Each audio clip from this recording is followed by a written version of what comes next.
Ang Ginoo gigiyahan na siya. Ang pulong sa Diyos. Damhanan ang pulong sa Diyos. Ano man? In the beginning, God created the heavens and earth through His words. Igora siya mingon kaning kalibutan. Wala ni sulod kangit-ngit ra. Ug igora mingon ang Ginoo nga let there be light and there was light. Makabato ng kalawakan ug niabot igora sa iyang pulong.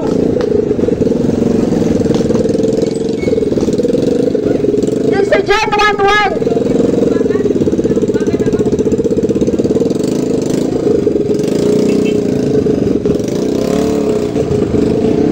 Importante ang pulong sa Diyos, mga higala. Sa John 1:1, in the beginning, God created. John 1:1, in the beginning was the Word, and the Word was with God, and the Word was God. Ang pulong sa Diyos, mao kana siya. Diba kamo kung mupulong mo sa inyong mga anak, inyong ama na nga pulong? Kung kamo mupulong mo, kaayuhan para sa inyong anak, kung nga dili niya tumanon, unsa inyong bation?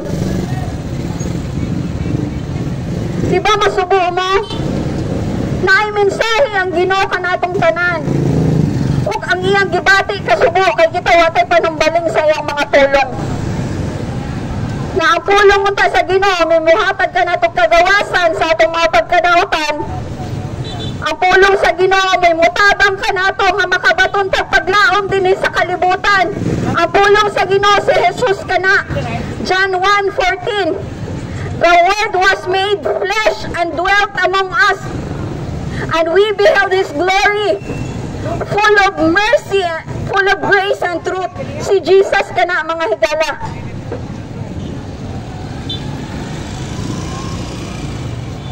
Kaya ka nang buhaton sa Ginoo kay damhanan biya kayong Ginoo.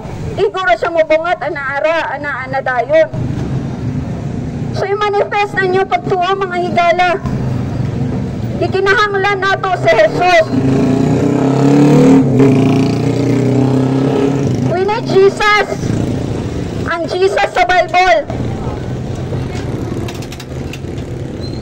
John 3:36. He that believeth on the Son hath everlasting life. And he that believeth not the Son hath not seen life, but the wrath of God abideth on him. No? Ang tao nga nito sa Ginoong Jesucristo, ito sa iyang ebanghelyo, ana siya kinabuhi nga walay katapusan. Kinahanglan ang atong pagtuo, adunay pagtuman, pag-obey. Dili kay igora pagtuo. Ang pagtuo sa ato ang anak, kung sugoon nato siya nga mupalit og asin, unya moingon ra og uumi, upalit ko. Pero wala siya buhat, naaba ang asin, wala. Mausap ka na kung mag-exercise mo sa inyo ang physical. Ikinahanglan sab ninyo nga mag-control sa inyong mga pagkaon aron mugawas ang inyong purpose nga nung gibuhat na ninyo. Aduna siya combination. Pagtuo nga walay buhat, patay atubangan sa Ginoo. Faith without work is dead. Kay niya na ang Ginoo, He is the vine and we are the branches. Kung ang branches dili magbunga, iyang putlon ug sama sa kahoy nga kung adunay sanga nga patay, putlon siya ug isugnod sa kalayo. Namusugot mo, isugnod sa kalayo nga walay pagkapalong. Pwede rin ninyo katawan ang mensahe karon sa Diyos about hell, no? Pero ang Bible, it talks about hell. Kay gusto sa Ginoo ang mga luwasta, gusto sa Ginoo na dili pa malaglag sa kalayo sa impyerno.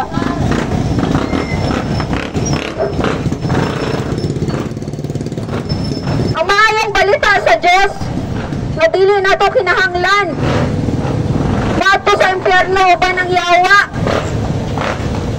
Kinahanglan nato nga mupaubos sa atong mga kaugalingon, mutawag sa Ginoo, mudol kaniya, mukonfess ta sa atong mga sala, kay kitang tanan nakasala. Walay isa nga walay sala. Kamo nasayod mo sa inyong mga sala.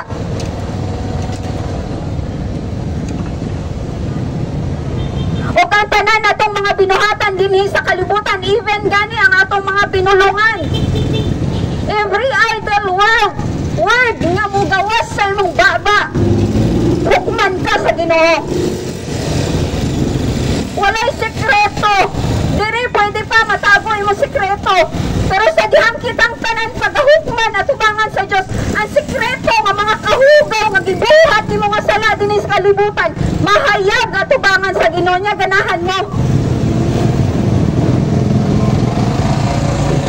Tapos kasi lagi ninyo ang sala. Kaya pa baguon sa Dios. I-offer siya og salvation.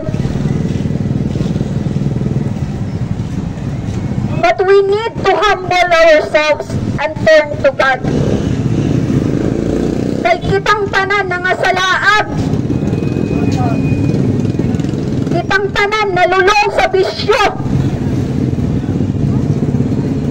Ato ang mga panghuna-huna ba wala na leading sa Ginoo ngano man. Mahilig raman ta mo adapt og unsay naa dinhi sa kalibutan and wala na tay basa-basa sa word of God. Namoingan ang tatahala, ingana dahil ang Ginoo sa una, no? Dili ninyo maingana, ma-realize ang ingana, ano man, ninyo magginabaliwala ang tulong sa Ginoo. Ang kinabuhi nga anaa, kanimo karon higala. This is the day of salvation.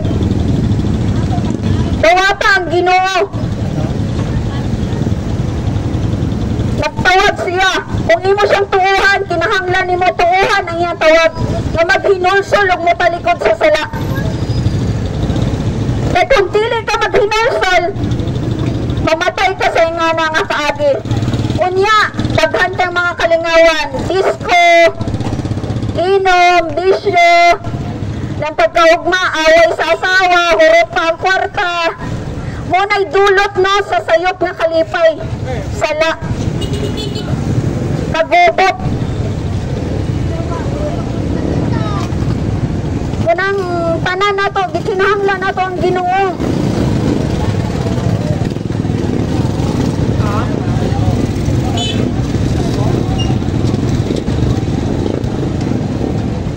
Doon ay adlaw sa paghukom, naiha ka.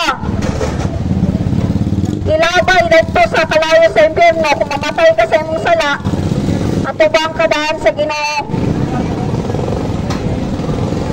Wala ba mo ginahadlok ha? Kamaturan ka na sa pulong sa Biblia, ngapan lang di ka mo manoog Bible.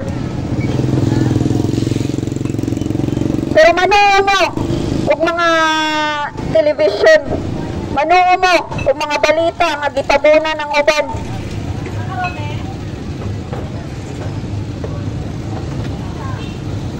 Manuo mo og mga history book, pero ang Biblia nga pulong sa Ginoo dili mo matuo. Gitabunan nagdudugayo ang inyong mga hunahuna sa daga na ni sistema ng kalibutan.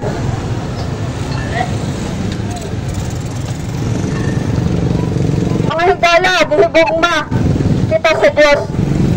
John 3:16. For God so loved the world that He gave His only begotten Son, that whosoever believeth on Him should not perish, but have everlasting life. Believeth on Jesus Christ. Karon kay nitawag man si Jesus nga maghinulsol ta mo, tuo ka. Higugmaon nimo si Jesus o ang imong sala. Pili. Ang sala o ang Jesus, ang yawa o ang Ginoo, ang langit o ang impyerno. Ikinahanglan nato nga mamili. Dili pwede nga langit nun o kalibutanon mag-uban. Ang langit nun. Dili pwede nga mayunta nga naan mo ang Ginoo pero wa kay basa og Bible. Matthew 7, not unto me say, Lord, Lord, shall enter into the kingdom of heaven. Katura nga nagbuhat sa kabubuton sa Dios. He that doeth the will of God. Karon nabuhat mo ta sa will sa Ginoo? O gibuhat nato ang sala nga iya sa yawa.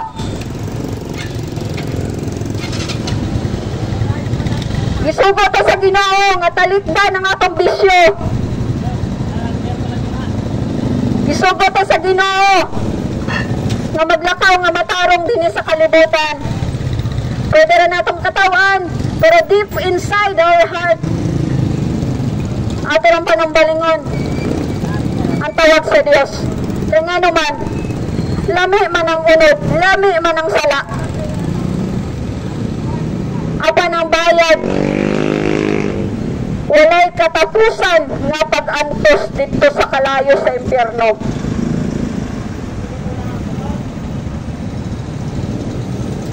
Dili na to kinahanglan mga higalang muadto dito ba ng demonyo. Kinahanglan na to nga dawaton ng Ginoo before ta mamatay din sa kalibutan. Dili ra kutob dinhi ang atong kinabuhi. Adunay kinabuhi. This is lifetime ra ni. Dunay kamatayon dinhi. After aning kinabuhi, dinha ta hukman sa Ginoo. Dito na walay kamatayon. Unya, kung mamatay mo sa inyo ang sala, dinha na ano mo sa impyerno. Wala na. Kung naka sa impyerno, wala na kayo. Wala na exit dito. Dinhi ang paglaom. Natawapan ni mga Ginoo.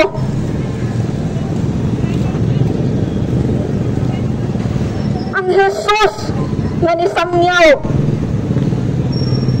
Anaya mga pulong sa Biblia. Daghan kayo karon nga mga mananangyaw, mga higala. Na igora ka mo simba sa inyong panimalay, wa mo naglakaw nga pagkabalaan. Daghan nga mga musimba apan sa ilaang mga panimalay nagpinapuok ra. Wala naglantaw nga makapandol sila sa mga tao. Maghinulsol kita sa atong mga sala. O kanay tawag sa Ginoo. Wala kita ikapanghambog at tubangan sa Dios. Kay sumala sa Biblia, kinsay nagtuo nga isog dinis kalibutana in the day of judgment. Muluhod ug mohila katubangan sa Ginoo. Walay isog katubangan sa Dios. Dinhira ang tao magpakaisog. Katubangan sa Ginoo mohilak ang tao. Sama sa panahon ang mga dagway sa tao kung adunay sa kunalindol. Unsay mga itsura ninyo? Unsay mga itsura nato? Kulbaan na kay ta kay wa kay pagtuo sa Ginoo. Sama sa panahon nga sakuna ay hata mo tawag sa Ginoo. Panahon nga gitawag ta niya nga magkinabuhi ka nga matarong. Wala nimo siya panumbalinga.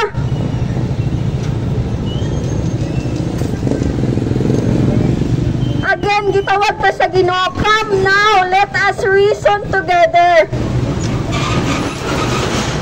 Hatagan pagkapahulayan sa Ginoo. Ang atong mga problema, hibug-apon, dinhi aning kalibutana. At tunay paglaom sa atong Ginoong Hesukristo. Basahan niya pulong. Kunang na atay mga mata. Karon dili kay ang inyong ara mga leader des kasimbahanan. Usa pagkahibalo ninyo nga gitudloan mo sa dili. Sama sa pagtudlo ni Jesus. Kung inyo rang isalig ang inyong pagsalig sa tawo. Basahan ninyo ang pulong sa Ginoo. Kanya-kanya ta og kalot sa pulong sa Dios. Kay in the day of judgment, wala na sila.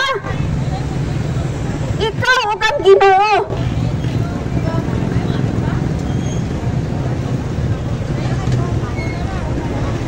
Prepare to meet thy God. Life is a vapor. Sama ra sa aso ang atong kinabuhi din sa kalibutan. Maglungag ka. Pag ningalis nga ni bukal na. Ingana ra ka ikli ang atong kinabuhi din sa kalibutan. Kung karon unya mga matay ka, andam bata sa pagatuban nato sa Ginoo. Karon ta mga higala nga dawato ng Ginoo palitda ng sala. Sa 2 Timothy makita na nimo. Nevertheless, the foundation of God standeth sure, having the seal, God the Lord knoweth his. Ang iya mga children, nasayod siya kung kinsa. And let every man that nameth the name of Christ depart from iniquity. O depart sa sala.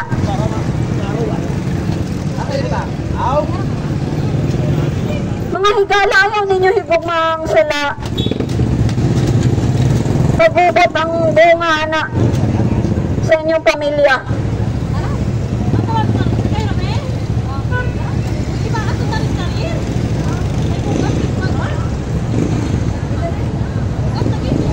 Sumaka ka na na, mensahe sa Ginoo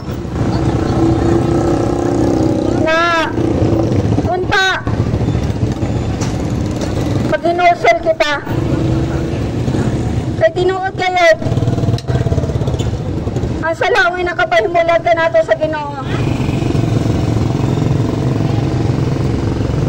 Gawas kung kita mag-inulsol kitang tanan mga laglat sa kalayo sa impyerno. Mawagin na siya. Kung kamo na maingon mo nga na ninyo ang Ginoo niya. Ang bunga sa inyong kinabuhi sala. Ana ang Biblia na namakak ka. Kaya ang Ginoo matarong baya. Makita sa bunga. Wala yan na ang Ginoo nga nihawid og baso o moinom para sa bisyo. Ibago, balaan og matarong ang kinabuhi sa mga iya sa Dios, balaan og matarong. Except you be holy, you cannot enter into the kingdom of heaven. Except you be converted as a little children, you cannot enter into the kingdom of heaven. Daghan na mga pulong sa Biblia na nahisulat din ha na you cannot enter into the kingdom of heaven. Paano niyo mahibaluan? That's why this is the day noon ta atong pakahalangdon ang pulong sa Ginoo. Tinaot na paguli nato sa atong mga panimalay mabago ang atong direksyon.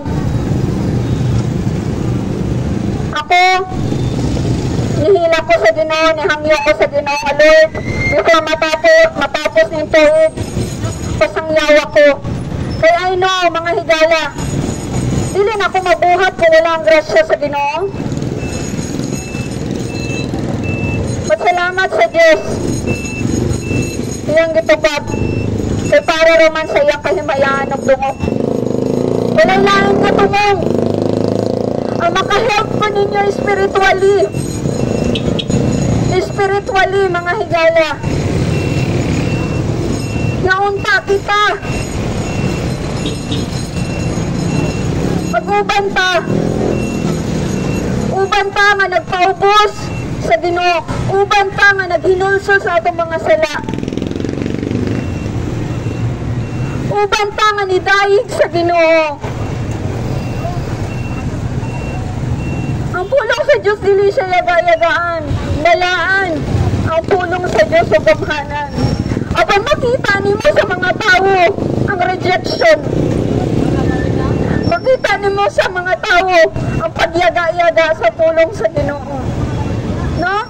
Ingana ang kinaiya sa tao. Sama rasab kaniadto. Si Jesucristo, bisan walay sala ilang ipalansang sa cross. Ingana kanilaad ang tao. Pero gikan sa Ginoo ang tanan. Maayo kayo ang Ginoo. Bisan sa dihang kita makasasala.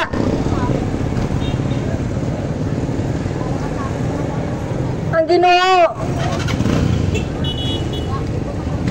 iabot ra gyapon ta niya.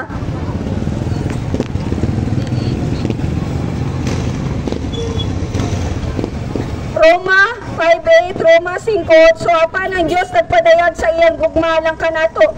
Pinaagi niini nga bisan sa mga makasasala pa kita, si Kristo nagpakamatay alang kanato. Kay kon sa dihang mga kaaway pa kita sa Dios, kita gipasiguli ngadto sa Dios pinaagi sa kamatayon sa iyang anak. No? Gipasiguli kita pinaagi sa kamatayon sa iyang anak, labaw pa karon nga napasiguli na kita, luwason kita pinaagi sa iyang kinabuhi. Adunay kaluwasan pinaagi sa ngalan ni Hesukristo. But we need to obey His words. That's why we need to repent and obey the gospel. Gospel, ebanghelyo ni Jesus. Ang mismong sangyaw ni Jesus. Daghan karon sangyaw ang Jesus nga kalibutanon. No? I-include nila ang Jesus nga kalibutanon. Samantalang kaniadto ang mga disciples gipangbiyaan nila tanan and they are persecuted.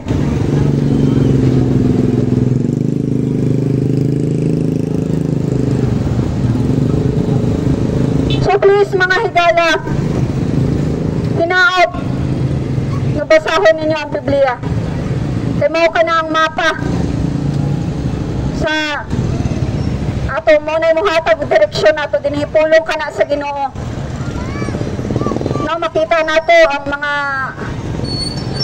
ambulance, busy tayo sila, no? Kaya makita nato ang kamaturan sa Hebrews 9:27, it is appointed unto man to die once, after that the judgment. That's why mag-prepare ta, mangandam ta. Ang pagpangandam nato, tuhan nato ang kamatayon ni Jesus dito sa krus. Naani ang balaan nga dugo na ula, tumutugalan sa atong mga kasalanan. Nahimong kabayaran ang balaan nga dugo ni Jesus sa atong mga kasalanan.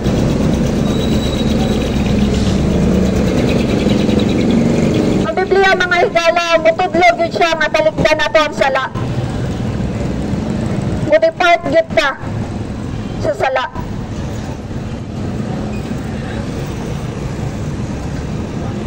Kaya pagto na walay obedience, patay ka na atubangan sa Ginoo. Dili ta magsalig sa ato ang mga buhat. Kaya ang gibuhat ra ni Jesus dito sa krus, oray makaluwas ka na ato. Combination ka na ang pulong ni Jesus sa iyang balaan nga dugo dito sa krus. Ang balaan nga pulong sa Ginoo mo'y muhinlo sa atong mga kahugawan. Ug ang dugo ni Jesucristo mo'y sabon nga mo'y muwala sa kabaho sa atong pagkadautan.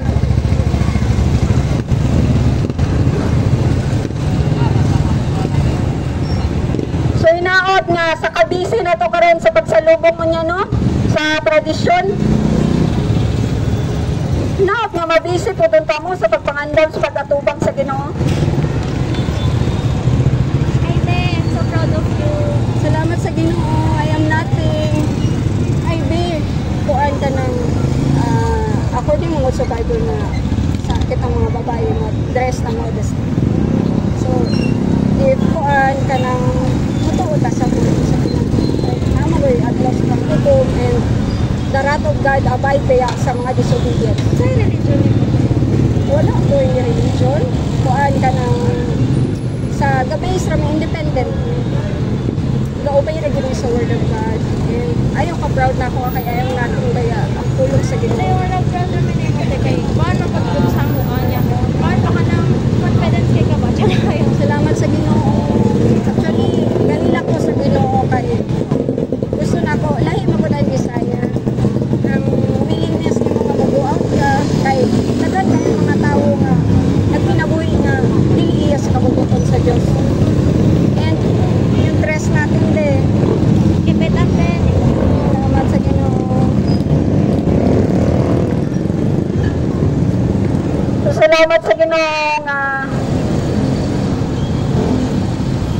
Yes, nga na dyan ang tayo, no, adunay mo appreciate sa word of God, kay klase-klase ta.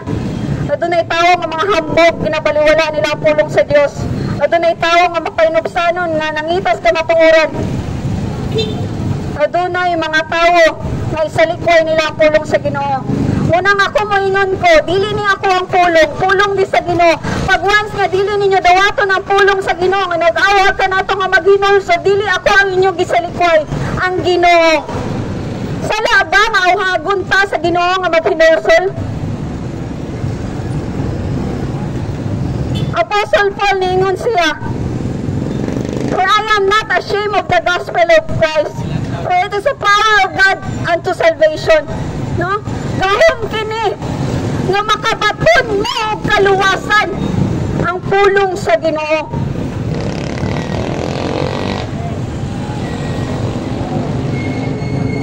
Kung kamo tinuod nga luwas, share ninyo ang pulong sa Dios. Dili pwede nga maghilom-hilom ra ka, nakadawat kas kaluwasan, imo-imohon ra. Magbaton ka o kaluoy sa mga tao nga mapadulong sa kalayo sa impyerno, kung mga matay sila sa ilang sala.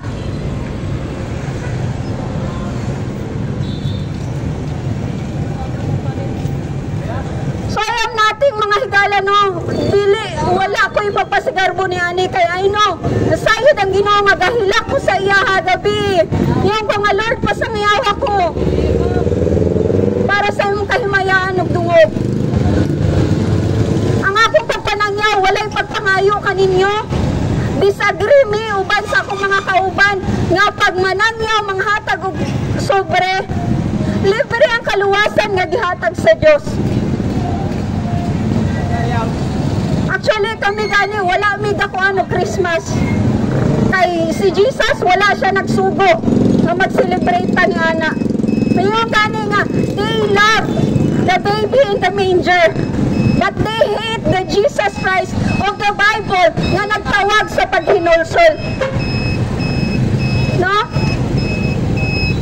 Ang outcome ang gudana, sa una mag-celebrate ko, pero mag-goal ko kung unsay akong ihatag ka ng tao harong ma-please na siya. Kaya nga ako ang kasing-kasing is gusto na ko ang tao malipay ba, but dili ka mahimong alagad sa Diyos kung ang imong attraction na sa tao.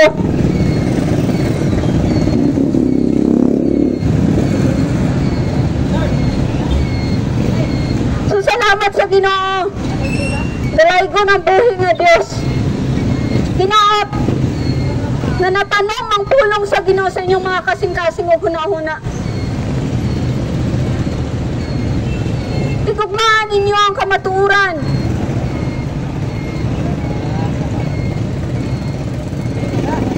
John 14:6, Jesus is the way, the truth, and the life.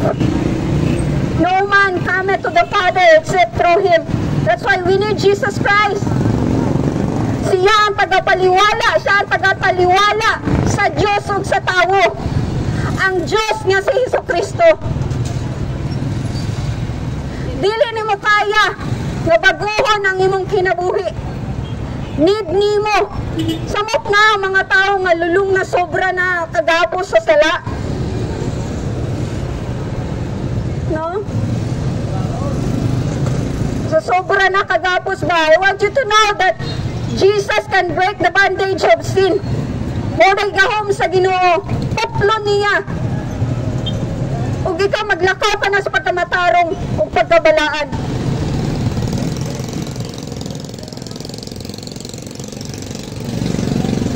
Sumaka na ang kamaturan.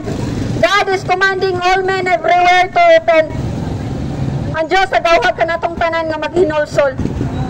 Ug mapaubos sa Ginoo. Dili na to kinahanglan na moadto sa kalayo sa impyerno. Kay init kayo dito.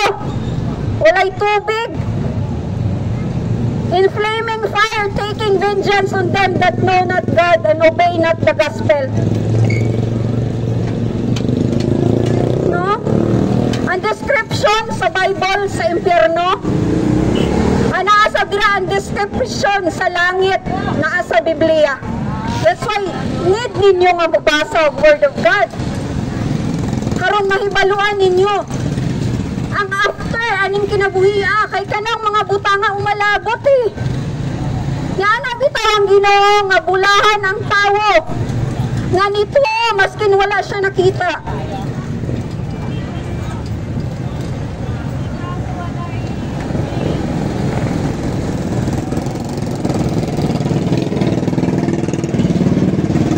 So mga higala, nasayod ang Ginoo sa inyong mga kasing-kasing o guna-una. Nasayod ang Ginoo sa inyong mga binuhatan. Kay even kaniadto si Peter, ningon siya nga dili niya biyaan ang Ginoong Hesukristo. Pero ang Ginoong Hesukristo nasayod na siya daan nga before utik tilaok ang manok, ikatulo niya ilimod ang Ginoo. Nasayod na ang Ginoo daan sa atong huna-huna o kasing-kasing. O sa lumang tipan, patay ka, actual, nakasala ka. Karon pa lang, nagdumot ka lang sa imo isip katawo, nagdumot ka lang sa imo isip katawo, sama na ka sa nipatay sa imong kasing-kasing. Nipatay na ka. Kaniadto, ang mga adultery, na kinahanglan buhaton karon pa lang, mulantaw pa lang sa babayi nga naay kaulag. Ug dautan nga huna-huna, babayi ug lalaki, naay mga dautan nga huna-huna. Sama ka na sa nangangalon niya. Adultery na yan sa imong kasing-kasing. So, mga higala no, kamo nga mga minyo, kamo kay nakigsaad mo sa Ginoo. Till death do us part. Tinawag na, haron maligon ang inyong kaminyuon. Nakigsaad mo sa Ginoo, ana. Pag once nga gikasado mo, gikasal mo. Till death do us part. Ang puso na ninyo, dili kay naanay problema nga niabot, wala na nangita, naglain. Ibaliwala na niya saad niya sa Ginoo. Kung ikaw sa aran ka sa imong isip katawo, malipay ka dili. Nya di niya tumanon. Diba isip katawo? Ako na imusaad na ako. Nya dili niya tumanon. Ay ubos ko, ay bakakon siya. Siyempre ka mausap, di ba? Sabot na kung nakagsaad mo sa Ginoo. Nga kanang bayhana, kanang tawhana.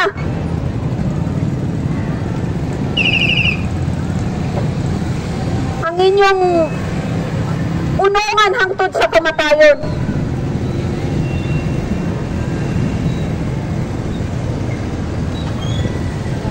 So nga na yung kanana, pulong sa Ginoo, doon na yung mga pagtambag sa kaminyoon, sa anak. Ang sa anak sa, ingon sa pampulong sa Ginoo nga honor your father and mother.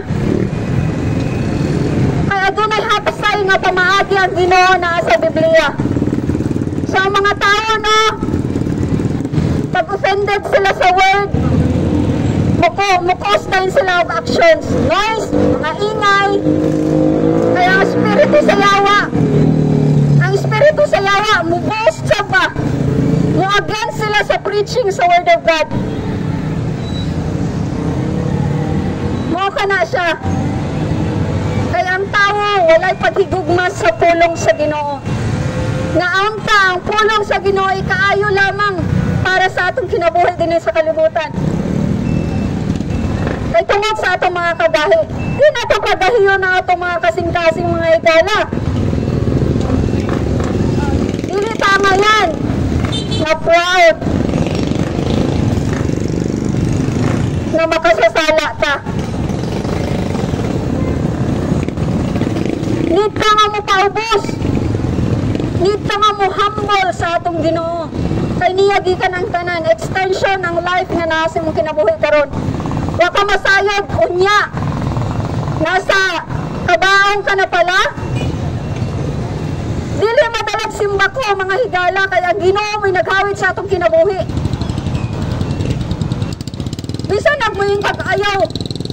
Kung ang Ginoo buot niya, that's why we need to humble ourselves to God and turn to Him. Mubalik ka niya kay nangasalaag ka, nagpakasala ka. So para kaninyo, ng mga na-open sa pulong sa Ginoo, hinaot na time will come, maghinulsol mo, mubalik sa Ginoo mo tuon niya. So para sa mga tao nga nangitas kamatuoran, hinaot nga nakatabang kaninyo ang pulong sa Ginoo. Dalaygo ng buhi nga Diyos. Siya rang mataas. Hallelujah.